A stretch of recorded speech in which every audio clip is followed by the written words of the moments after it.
Question from Sir Lester Brian Gonzalez. Idol, ask ko lang anong recommended spark plug for Honda City IDSI 2004 manual. Okay, so ito hindi ko kabisado lahat ng spark plug para sa bawat sasakyan, pero ito meron ako ituturo sa inyo.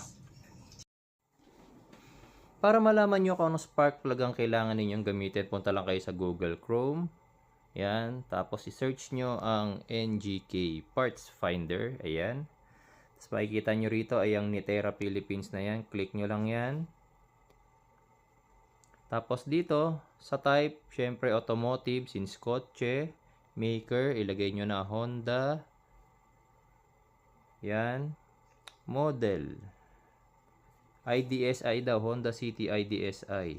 So, merong 1.3 tsaka 1.5. Check nyo na lang kung alin dyan yung makina ninyo. Tapos year, ano ba lumabas? 2002 lang yung lumabas. Engine, kung yan yung tamang